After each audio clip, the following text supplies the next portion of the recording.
We can turn methane from a liability into an asset if we trap it. And if we convert it into either power or fuels, we can make this into a second revenue stream to our farmers.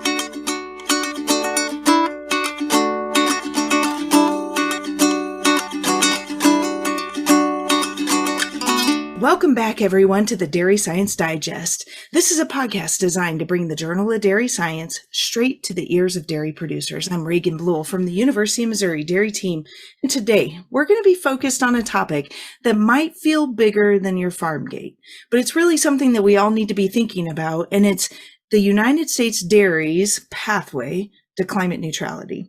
And the reason why this is so important to all of our listeners is because the dairy industry has declared that we will be net zero greenhouse gas emission by 2050. And each and every one of you listeners are part of the process.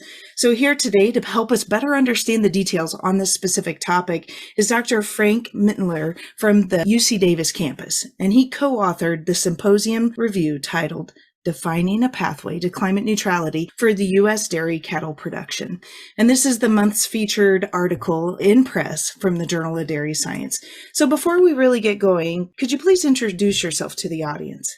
Yes, first, hello, everybody. And it's a pleasure for me to talk to you. I'm in Andalusia, Spain today. Talk to the dairy industry of Spain. And just like dairy industries all over the world, everybody wants to know what is it that we need to do on the climate side of things, because consumers are asked products they consume to be as climate neutral as possible. What does it mean to farmers? Very good. So climate change isn't particularly a very popular topic for most of the dairy producers that I talk with.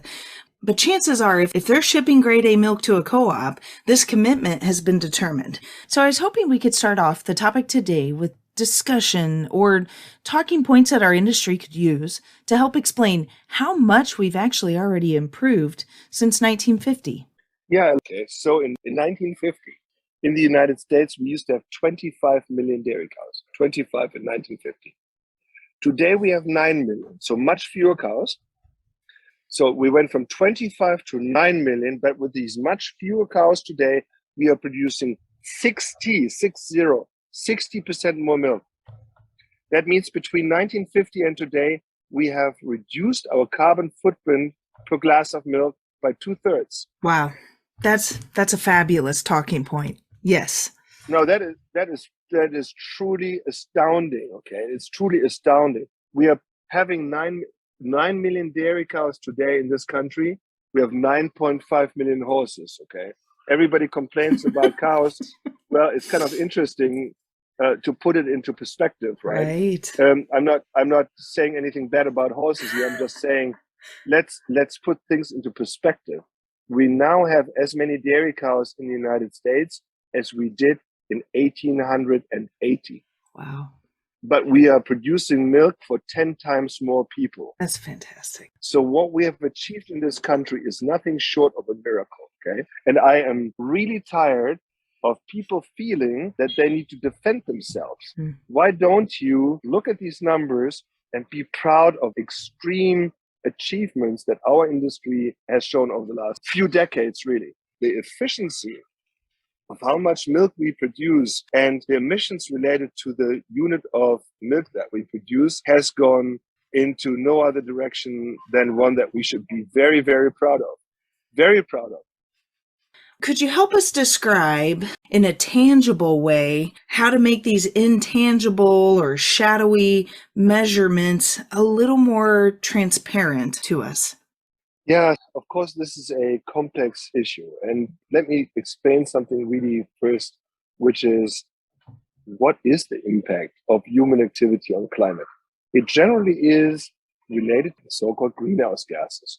That could be carbon dioxide, mainly related to fossil fuel use, the use of oil, coal, and gas. It could be methane, mainly related to belching animals, rice paddies, landfills. Or it could be nitrous oxide. So these are three main greenhouse gases: CO2, methane, and nitrous oxide. And wherever humans emit those gases, these gases go into the outer atmosphere and they form a shield. And this shield traps solar heat from the sun and retains it in our atmosphere. And that causes warming. Now, I understand that people are worried about this and wonder, is it really true that our industry contributes to that? And the answer to it is the impact that is portrayed in the media as the impact we have on climate is overblown. It's not 50%. It's not 20%. The United States is 2% of all greenhouse gases that are associated to dairies. And you might say that's not very much. But if every sector were to say my impact is not very much, then nobody would have to worry. My take home to you is, while it's not very much, we still have to play our role. That role that we have to play is mainly circled around one gas, and that's methane. And so just to reiterate, 2% is the contributions of the United States dairy industry to the greenhouse gas emissions. I was wondering if you could kind of talk us through some of the terminology. What are some of the targets or the topics that are anchoring these concepts around quantifying that 2%? Right. So first, the 2% is not global. So of all US greenhouse gases combined, that's cars, trucks, trains, planes, power plants, livestock, and so on, of all these sources, US dairy producers contributed 2% of the total in our country. I see. And so now the terminology that we have used in our paper of achieving climate neutrality refers to a point in the future by which our dairy sector is climate neutral, meaning it no longer adds any additional warming to our planet, which is really the ultimate goal, because the goal of the Paris Climate Accord, and that we are part of as the US, is to not add additional warming to our planet. The question is, how do we get there and by when? And that's what our paper describes. But it feels a bit like a moving target. So the way the dairy industry defines their path to net zero greenhouse gases approach, we are saying, look, the reason why we care about greenhouse gases is not because we are producing gases. It's because these gases produce warming. And warming is what it's all about. And our calculations are finding out at what point in the future we don't cause any additional warming at all. And we are trying to really lead the US dairy industry along this path to make them understand it's not about you reducing methane to zero. You don't have to reduce nitrous oxide to zero. You don't have to reduce CO2 to zero. What you need to do is rethink methane. Why methane? Because methane is the gas that is the Achilles heel of animal agriculture. Why so? Because it is the gas that we emit off the most, and it's a gas that's short-lived, and when you reduce it, you reduce warming. So methane represents the majority of our greenhouse gas emissions at that 62%. Could you describe the differences between enteric methane and managed manure methane losses? Yes, I can. So in general, the main methane contribution from dairies is really through belching by cows. So every time we feed energy to cows, every time we do that, we lose about 10% of the energy in the form of methane, enteric methane. That's methane they belch out. That's a net energy loss, not just an environmental issue, but it's also a financial issue, because that's 10% of the energy we are feeding to those animals that's going off as methane. It's an energy loss to our production system. Equally, when our manure that's stored in lagoons, for example, gives off methane to the air, that's another energy loss. Now, I explain it to many people who are not in this field the following way. I say, if you were to live in Minnesota and your kids were to open the doors and the windows in the winter, what would you say? You would say, shut those windows and doors, otherwise you're wasting energy, you're wasting money. Now, the same thing is what we do when we don't care about wasting methane from the cows. Methane is nothing other than energy. And please remember that. Methane is high in energy. Methane can be made into power. Methane can be made into fuels to run vehicles. If we lose methane, we lose not just something to the atmosphere that causes global warming, but we are losing money. It is a problem if we don't manage it, if we just ignore it. And this is really important to your listeners. Mm-hmm. We can turn methane from a liability into an asset, because if we trap it and if we convert it into either power or fuels, we can make this into a second revenue stream to our farms. And here in California, we're doing that.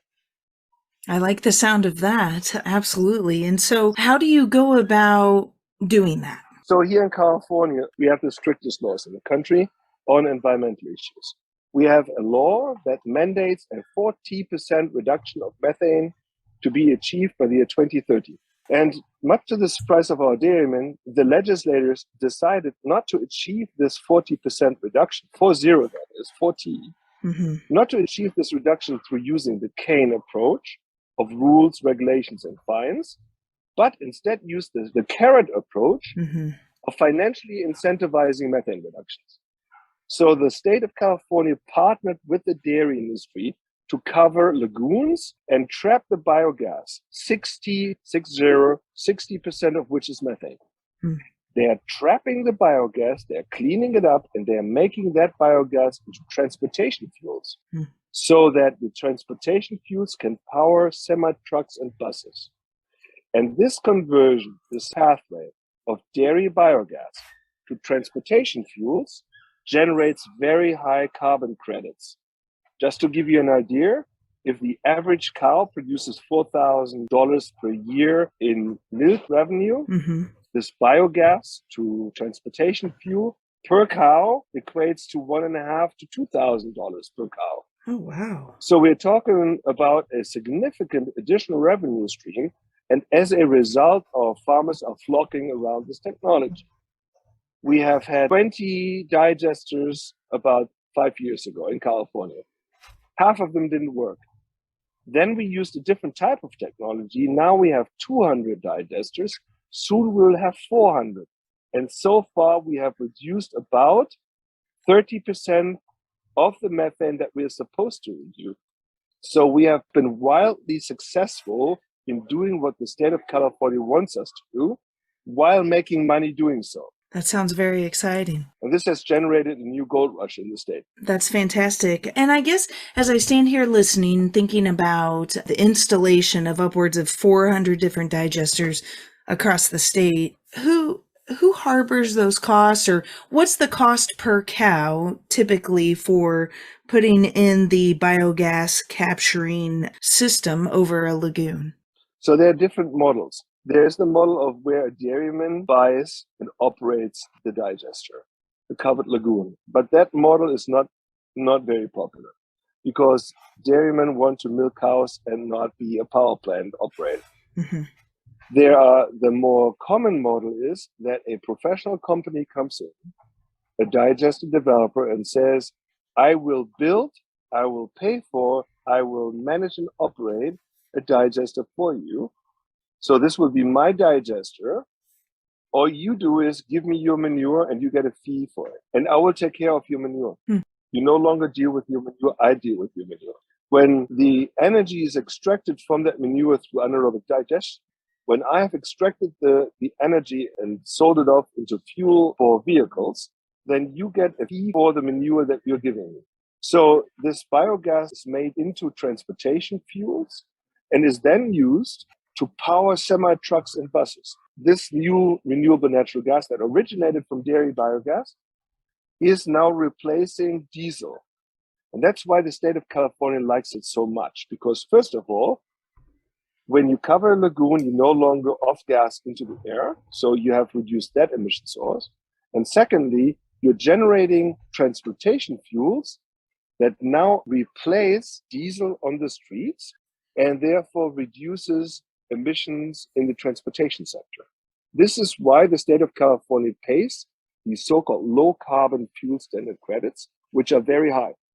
And as a result of a few years of dairymen converting their dairies to covered lagoon dairies, we have seen this 30% reduction of methane, which is sensational. The state of California has put 2% of all public money to reduce methane into the dairy sector. 2% of all public monies to reduce methane went into the dairy sector, and the dairies that received that money have reduced 30%, 30, of all methane from the state of California.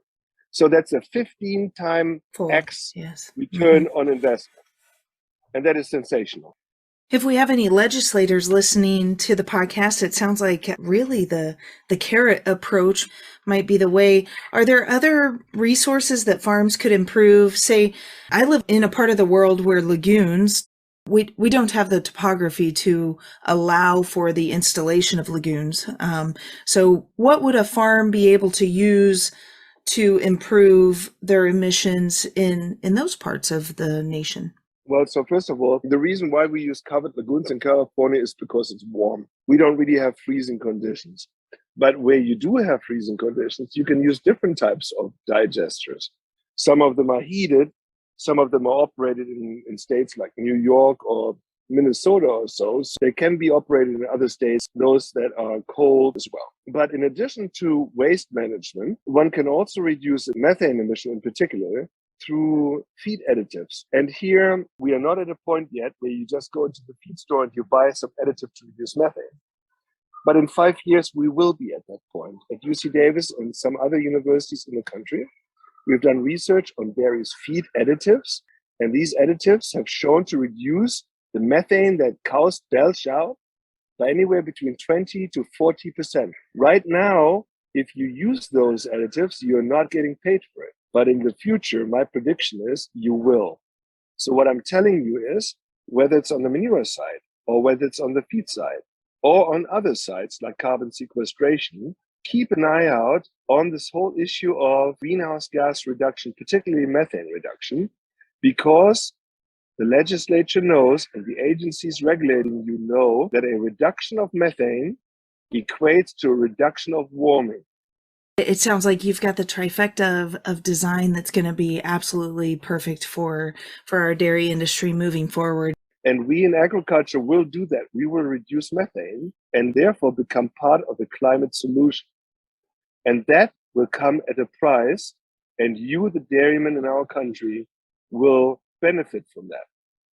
So if you reduce methane 20 or 30 or 40%, then this strong reduction of methane will offset the other greenhouse gases your dairy emits, getting you to a point of climate neutrality, to the point where your dairy has no longer an impact on warming of our planet. And if you go beyond that point, then you are reducing warming and you can sell those credits to the fossil fuel industry, BP, Texaco, BMW, Mercedes, and others. That's already happening in California.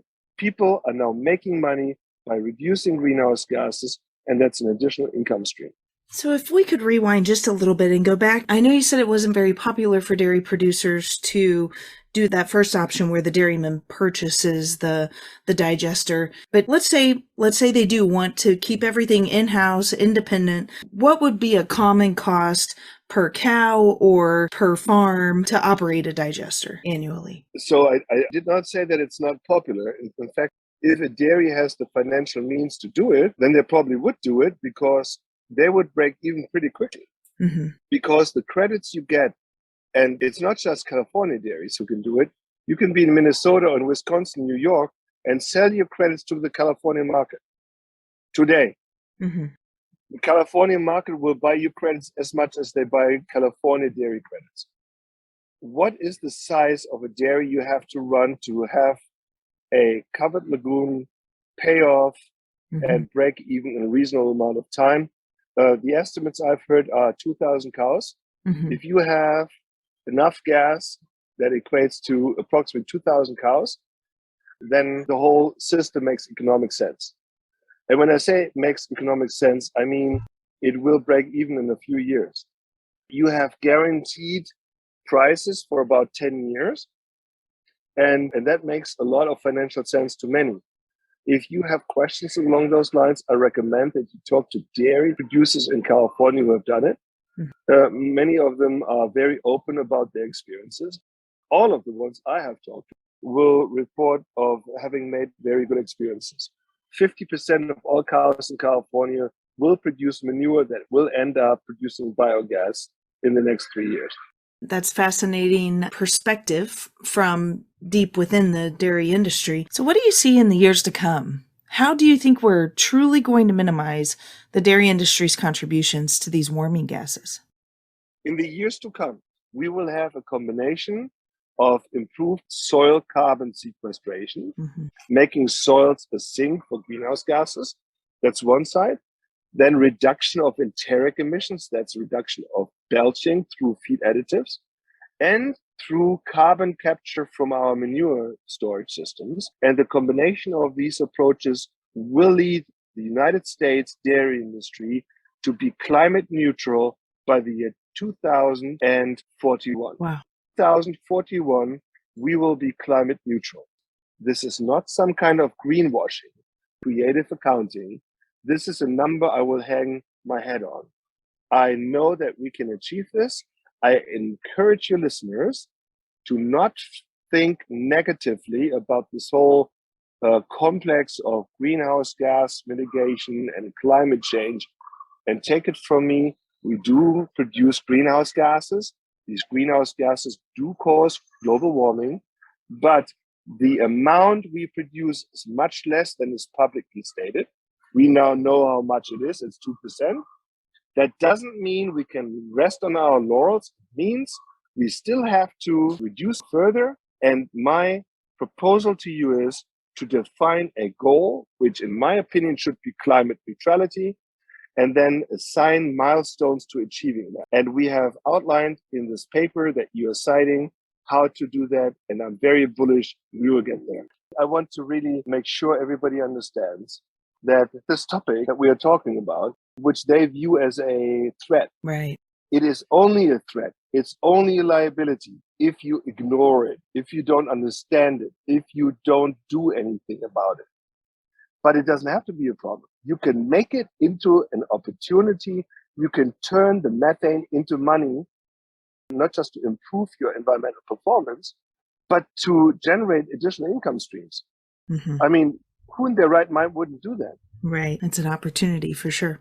It's exciting to think about the possibility of not only reaching our goal, but blowing past it. If we can reach that climate neutrality at 9 years prior to a goal is fantastic. And I know that dairy producers understand the value of their manure, but this is a little bit different. Dairy cattle manure is the most ideal consistency and to capture the energy from that system. Thank you so much for your time. It's been very informative. And listeners, I applaud you for taking time out of your day today to learn about what you can do at the farm level to help this industry-wide goal. I've really enjoyed our conversation, and this has been the September edition of the Dairy Science Digest, a monthly podcast project designed to bring the Journal of Dairy Science straight to the ears of dairy producers. We highlight peer-reviewed research articles in press because it's sound science that you can base your management decisions around, provided by your University of Missouri dairy team. Be sure to like, subscribe, and share to get future editions straight to your cell phone. This is Reagan Bluell with the Dairy Science Digest, and I hope you have a great day.